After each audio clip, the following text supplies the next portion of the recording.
Well, good day to you, and welcome to another episode of My Moment in the Sun. Today, I want to talk about some things that will probably, hopefully, help you in your life, having to do with conflict resolution. You know, your partnership holds great potential for bringing glory to God, both through the work that you do together as well as the quality of your relationship with each other. So these two facets in your partnership can't be separated. The quality and the quantity of the work that you accomplish for the Lord depends on how well you relate together as partners. So I want to look at some ways in which we can handle conflict and see these principles working in your life, because in that way you'll be all that God wants you to be. So to begin with, we're going to look at four things today. And the first one is some helpful concepts that'll get us started in what conflict is about. So the first one is the fact that conflict in relationships is normal. Accepting conflict as a fact of life can help you deal with it. And you will surely disagree with each other at times. Each of you are going to wish to do things differently than the other person. You have different backgrounds, tastes, needs, and lifestyles, and these differences will, from time to time, cause conflict. Accept this as a normal part of any relationship. Being Christians does not mean that you are ever going to have disagreements, but it can surely help you in the way that you deal with them. So conflicts are not harmful in and of themselves. The manner in which we handle them determines whether or not they are going to be damaging or not. In fact, when you handle conflicts well, you actually draw closer together in harmony and mutual acceptance. Secondly, a good partnership is not something that is built on a 50-50 kind of philosophy. Solving conflicts goes way beyond that. Both of you need to be willing to go beyond your half to support your partner when it's needed. So a strictly 50% partnership is something that is devoid of love. How can I explain that? Well, it's merely a barter to say, I'm only going to go as far as you go and no further. It's to saying, I'm merely going to begin by giving my 50% and then you got to do your part. I'm willing to go more than halfway in Christ to you is what we're wanting to go. We want to be able to look at it like this. It's not like this. It's more like this, where you're going to go over the top and show how much you love the other person beyond that, even if there's an expectation that the other person is not responding that way. When you aren't able to carry your part, I'll gladly take over and bear more than my share of the load is what you'll be saying in that kind of a relationship. When both of you do this as unto the Lord, your love and security in your partnership is going to build. It's going to allow for weaknesses and failures to come about. And we read some of this in Galatians chapter 6, verse 2, which says, carry each other's burdens, and in that way you will fulfill the law of God.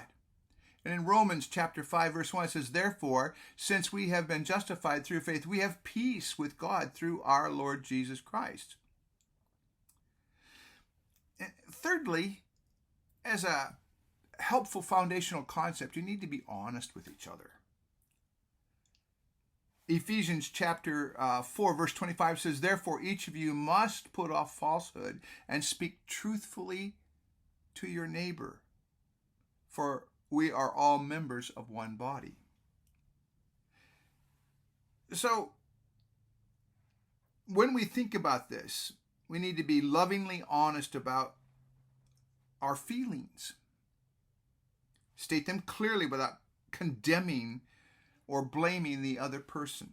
It's just as important to share how you feel to your partner, and how you feel about how things are, and not the cause of your feelings.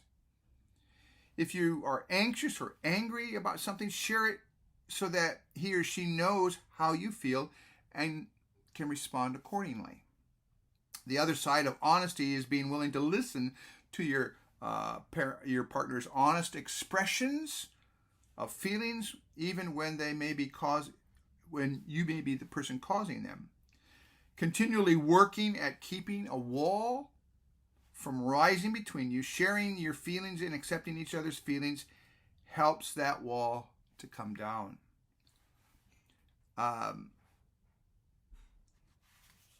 I find that Ephesians chapter 4, verse 25 says, is helpful. Therefore, each of you must put off falsehood and speak truthfully to his neighbor, for we are all members of one body. And Ephesians 4:15 says, instead, speaking the truth in love, we will in all things grow up in him who is the head, even Christ. A fourth concept here is stress can hinder your tolerance for conflict. You need to get your head wrapped around that a little bit.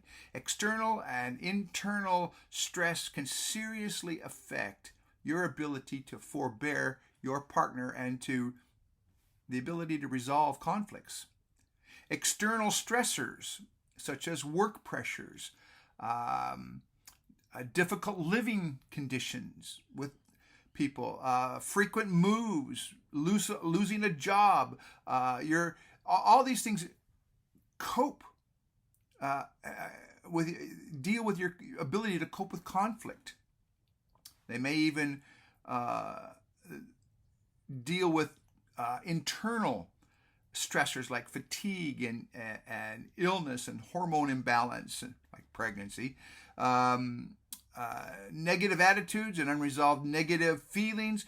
So when both of you recognize these external and internal stress points, you need to take them into consideration and be more caring for each other.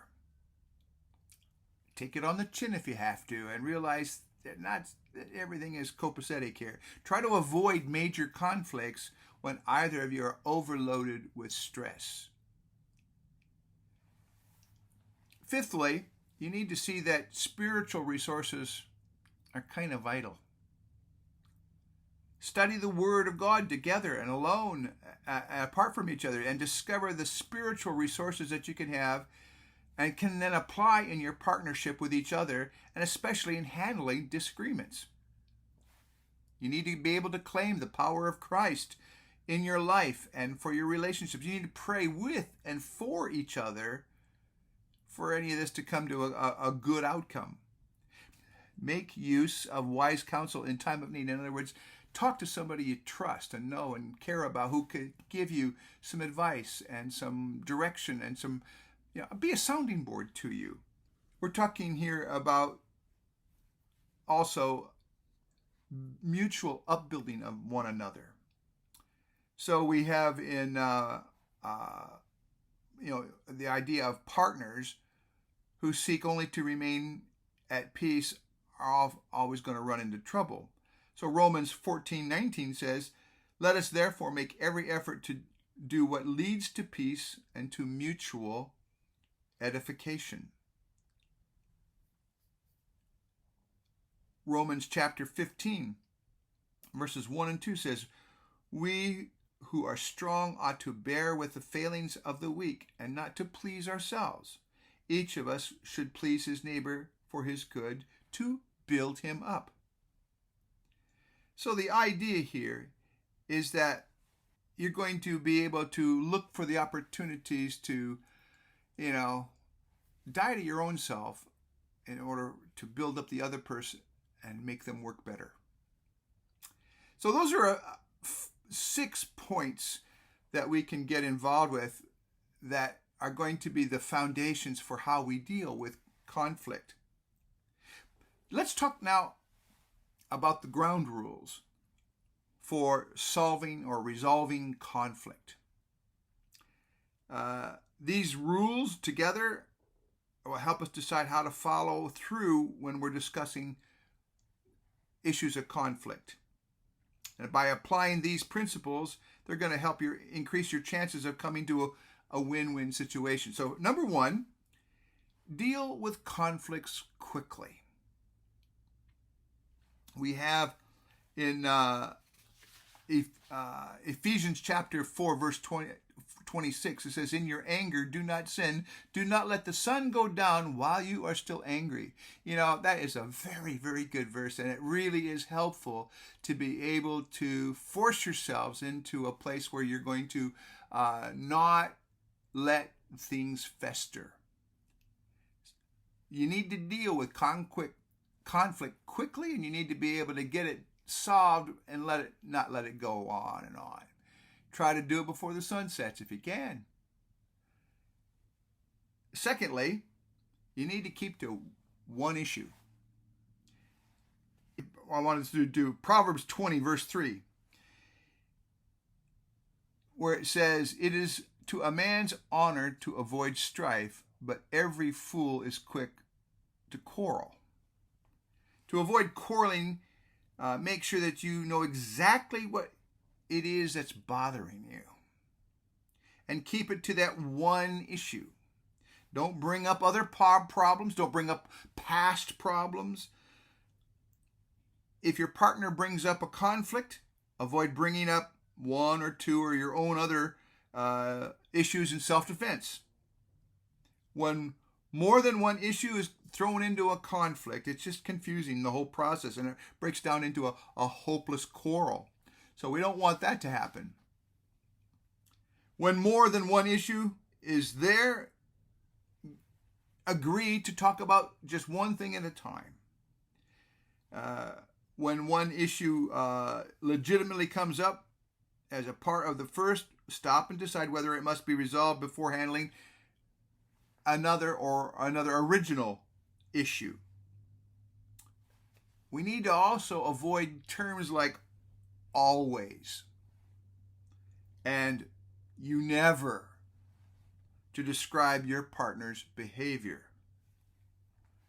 That brings us to helpful hint number 3.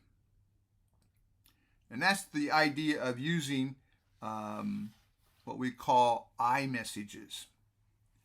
iMessages are when you say things that say, I feel this way. I understand it to be this way and that way. So we get this from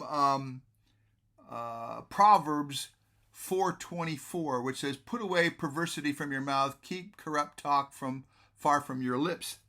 And then we also have Proverbs 16:21, "The wise in heart are called discerning, and pleasant words promote instruction." Proverbs 16:23, "A wise man's heart guides his mouth, and his lips promote instruction." And Proverbs 16:24, "Pleasant words are a honeycomb, sweet to the soul and healing to the bones." As we look at these things, in an argument, feelings are expressed, and we need to watch what we're saying and avoid those terms that we talked about, including, you're crooked or devious, or, that kind of talk clearly states how you feel, but it's like an attack, it's blaming and putting down. When you say, for example, "I feel hurt and angry when I am criticized before others," quote unquote, well, that's better than somebody saying, "Why do you always attack me and criticize me in front of other people?" Do you see the difference? I statements. I feel this way, not that you say this and you do that. I understand this. I feel this way. So, it's very important for us to be able to use those kinds of temperate language. So we need to beware, however, of hiding an attack inside an I statement. I feel that you are being insensitive, an inconsiderate moron, for putting me down the way that you do. So, if you want to check this out further, you can look at David's use of I statements in Psalm 38. I won't go into that. Or Paul's use of them in 2 Corinthians, where he says, I feel this way. I'm hoping that you will do these things and go this way. Fourthly, we need to avoid attacks on our partner's character. Proverbs 11:12 says, a man who lacks judgment derides his neighbor, but a man of understanding holds his tongue. Talk about behavior rather than a personality in your partner. We want to be able to use a phrase like, I feel frustrated trying to keep the house clean when papers and clothes are left lying around. That's a better way to say things instead of, why did I have to get the branch slob here as a partner, who can't keep anything clean? This attacks the character of the person and leads to, character assassination. We need to also avoid mind reading. Don't try to analyze a person's motives and thoughts. You don't know what a person's thinking or how they have gone through the day. We must not take advantage of the idea that, we understand everybody perfectly and because they have a track record or something. It's easy for us to understand the why behind your partner's behavior, but no one has the ability to accurately discern another person's motives of what they're thinking and how they're acting. Much less do we have the right to condemn the person for these motives. And you can look at Proverbs 20, verse 5, which says, the purposes of a man's heart are deep waters, but a man of understanding draws them out. Proverbs 20, verse 5. We also need to avoid prophesying.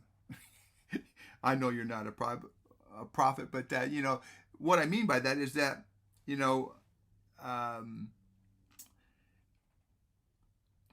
Ecclesiastes 10:14 says, and the fool multiplies words. No one knows what is coming. Who can tell him what will happen after him? Very few people can foretell the future.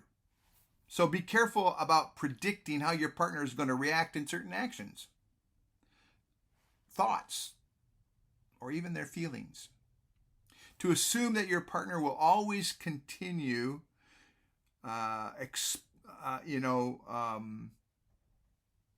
to react as in the past kind of denies the way that God changes people and grows in them, gives them a change of heart and a change of mind.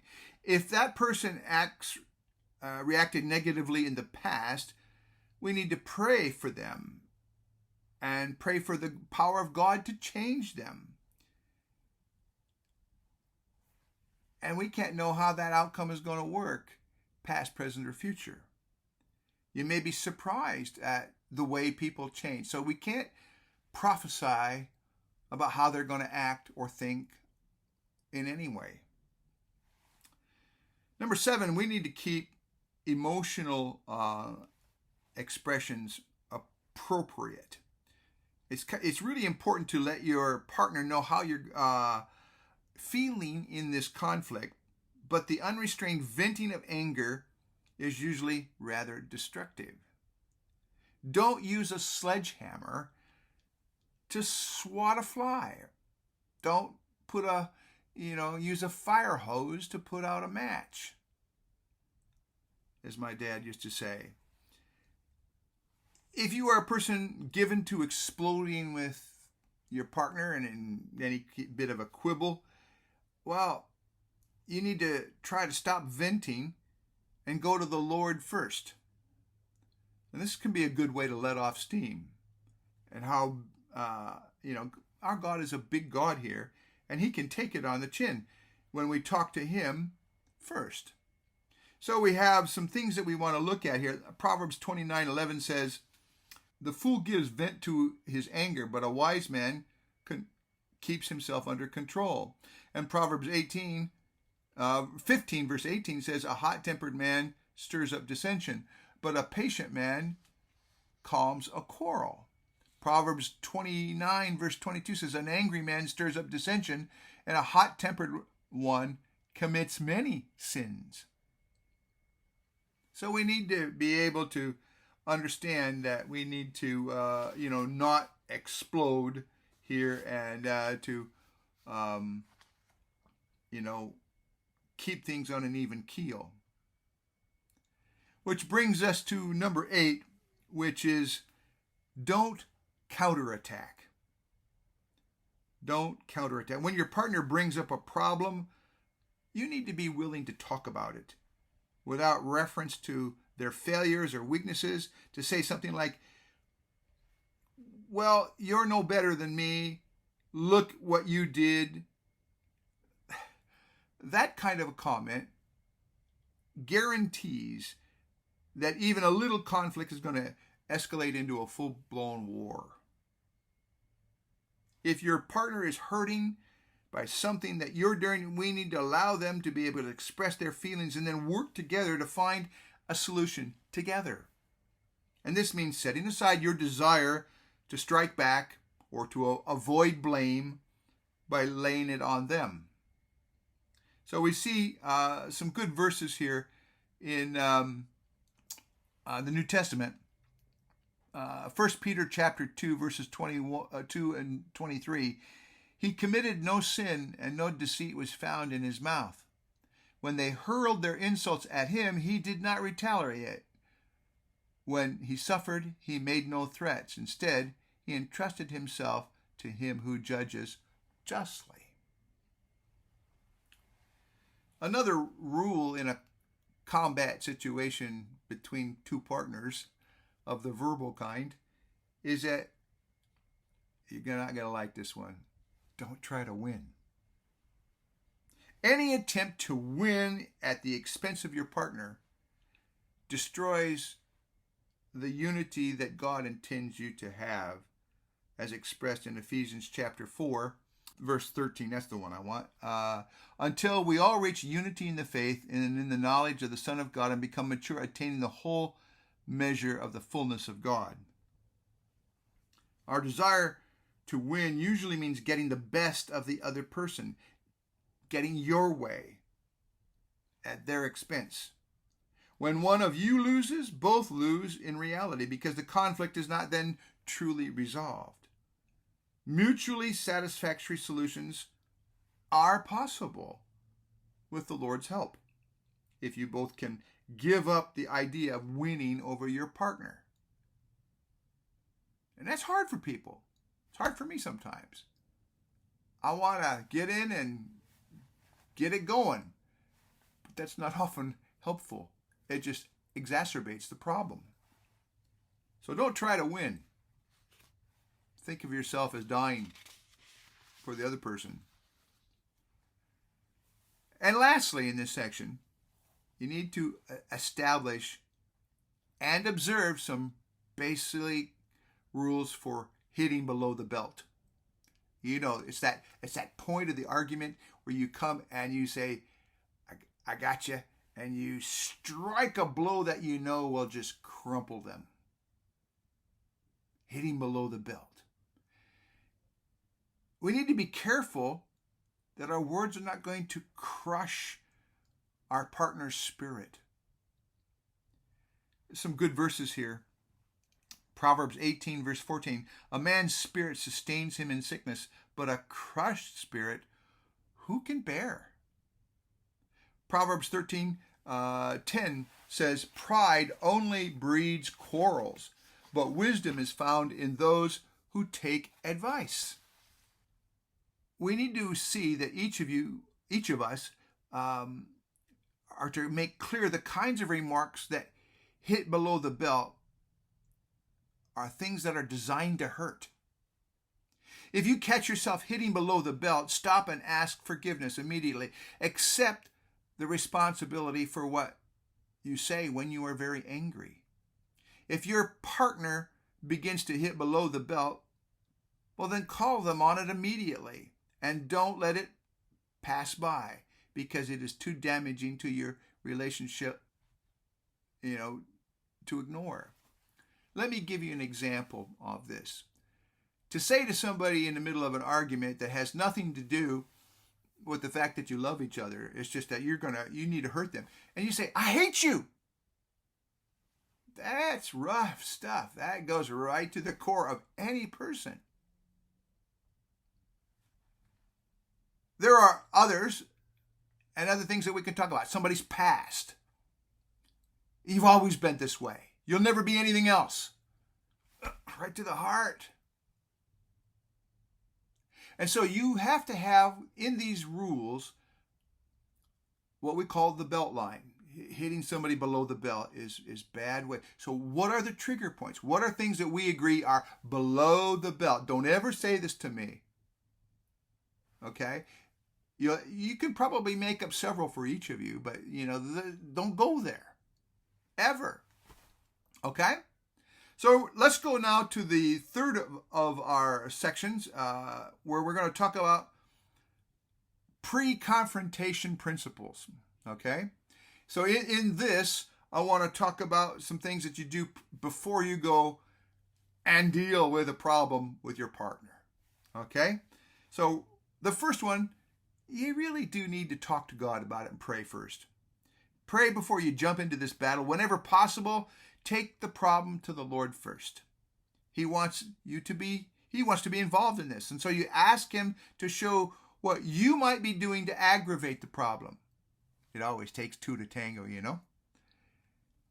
If the problem is a one-time event rather than a continuing source of irritation, you may be able to resolve it alone with the Lord. The solution may come through forbearing and forgiving. And so we see, Proverbs 24 verse 29 says, "Do not say, 'I'll do to him as he has done to me. I'll pay the man back for what he did.'" Don't do that. We have in Colossians 3:13, "Bear with each other and forgive whatever grievances you may have against one another. Forgive as the Lord forgave you." So we pray first. And that solution may be, there to help you. We need to be aware that putting a Band-Aid on a festering problem is problematic. So we need to ask God for some wisdom. How do I get to the point where I can overlook the offense or bring it up? Or I need to go and visit my partner on this and talk to them about this. Ask the Lord, and he will show you by his Spirit. Number 2, before you even get into the fight, you need to give up all desire for revenge. He did this, she did that, and now I'm going to, take this to them. Proverbs 24, verse 29 says, "Do not say, 'I'll do it to him as he has done to me. I'll pay him back for what he did.'" That's kind of stupid.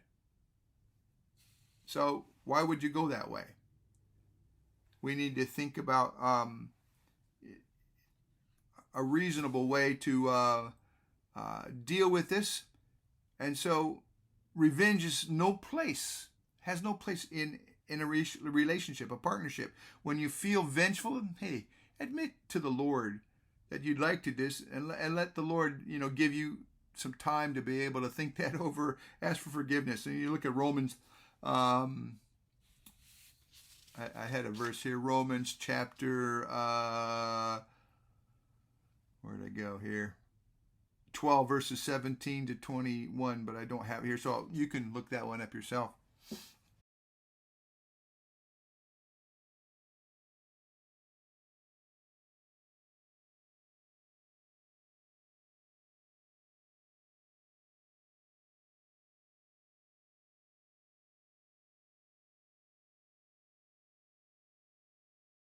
The last one is avoid dumping your problem on other people. This is a common one. We don't go and nut it out with our partner, our husband, or our wife. We go and talk to all the girlfriends, the guys, the blokes, the mates, somebody, anybody at work. And usually they're not godly people. If they're godly people, they're going to turn you back to the right ways and how to solve the problem. So avoid dumping your problem on other people. We have Proverbs chapter 20, verse 19. A gossip betrays a confidence, so avoid a person who talks too much. Secretly telling a friend or a relative not only betrays your partner, it also makes you more resentful when they find out about it. On the other hand, with your partner's permission, it may help to talk to a counselor or a close friend, and those are good ideas, who's going to be honest with you. So watch your motives here. Be careful. Are you looking for help to solve the issue, or are you just looking for sympathy?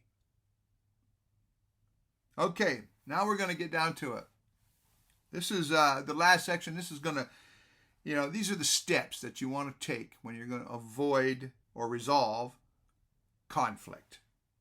No one procedure is ideal for everybody. Keep that in mind. But this procedure gives you some key biblical guidelines helpful for resolving personal conflict with people. You may find that these steps are going to be sometimes cumbersome, perhaps even artificial at times, but learning them will be worth the effort for you. So you can modify them to fit your particular relationship. The first one is to understand that you have a problem and you need to take it to the Lord. Okay? When you are bothered about something that your partner is doing, tell God how you feel and confess your desire for any retribution that you might have.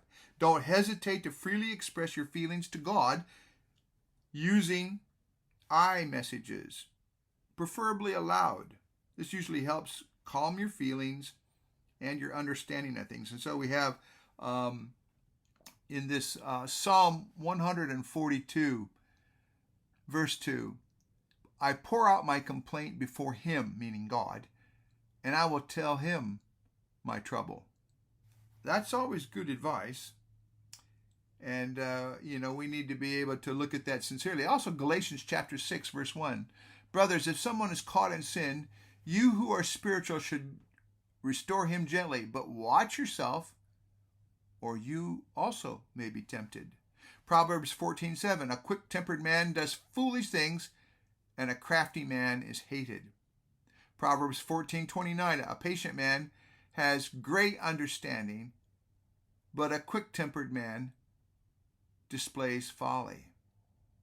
So you need to ask yourself a couple serious questions here, like, is this a one-time event which I can forgive and forget without bringing it up ever again?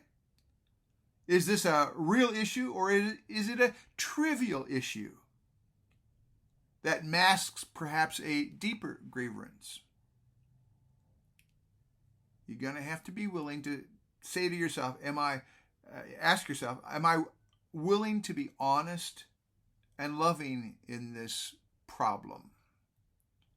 Am I ready to present, number 4, a specific request for change?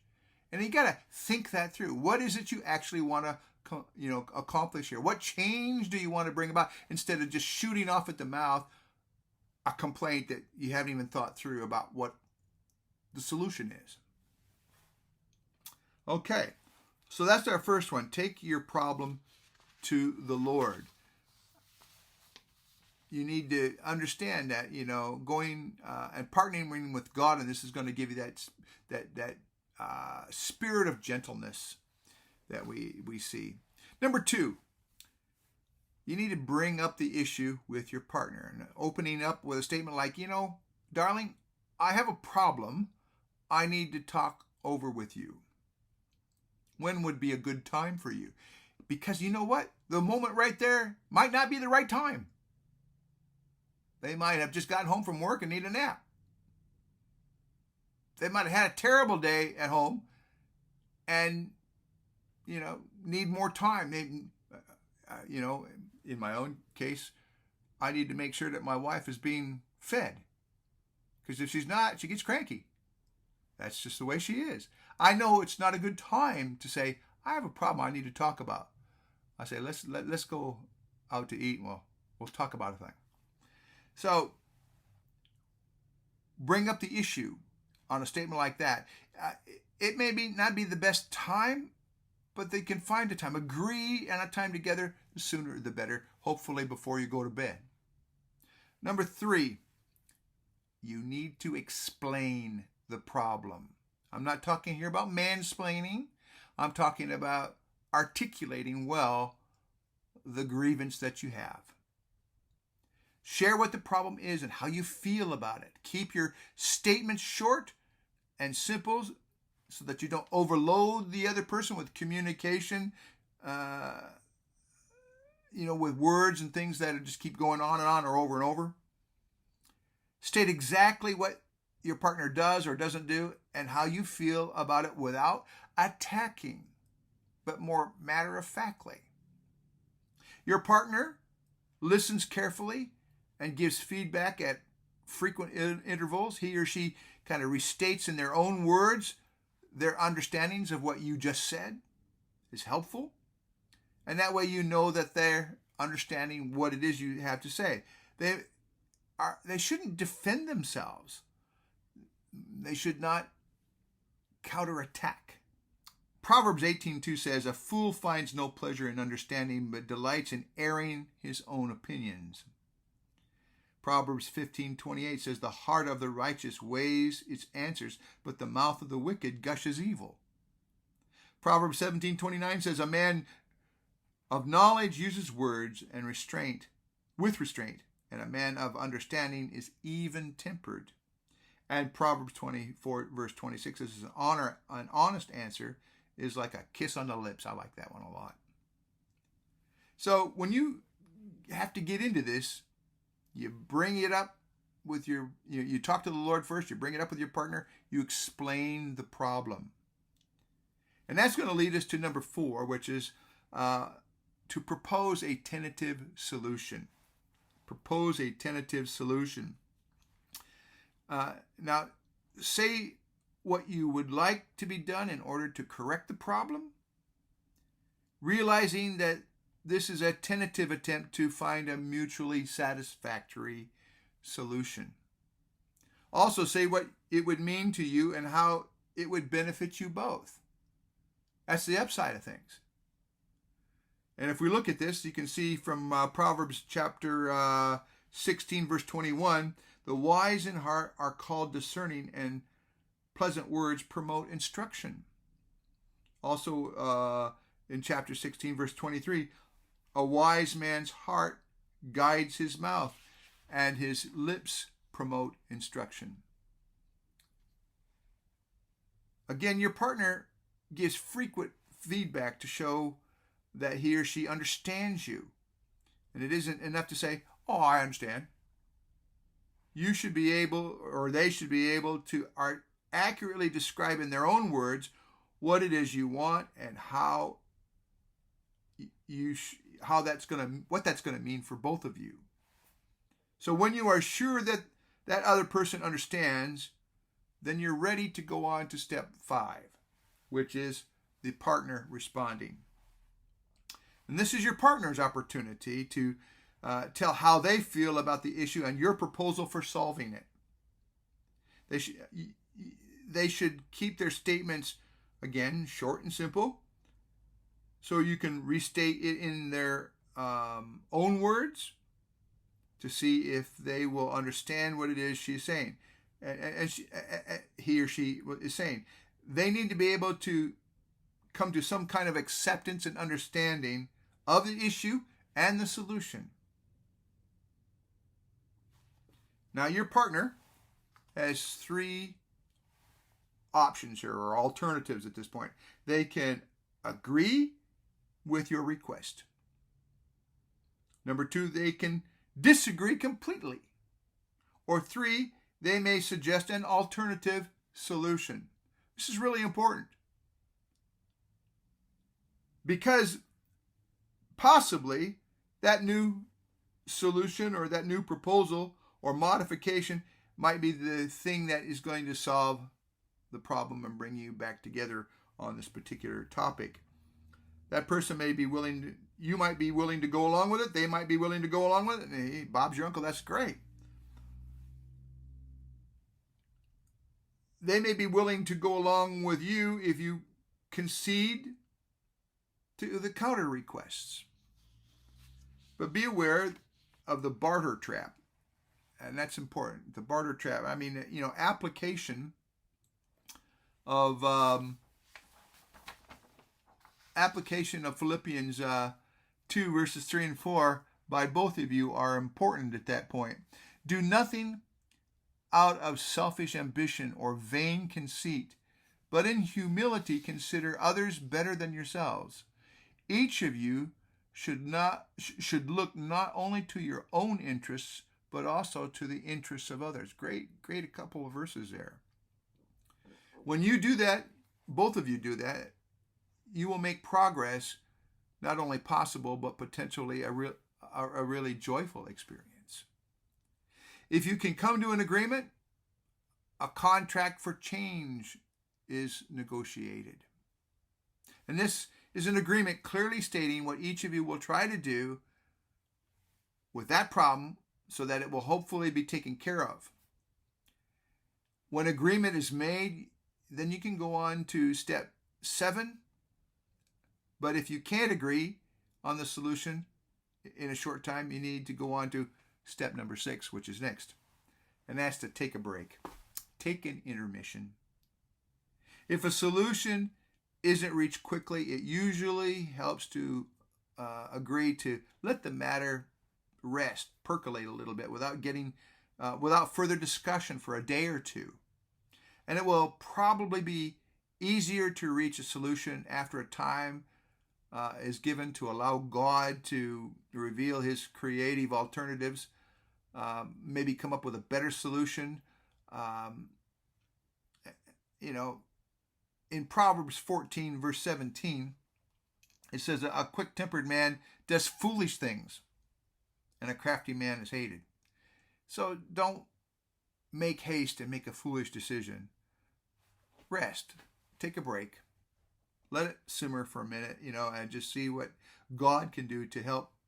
As you pray through those kinds of issues, you're going to find God's wisdom and his willingness to be able to provide a solution for you both. But here we go to number 7 then. You've decided it's a good call. You agree to do that. You write their little contract.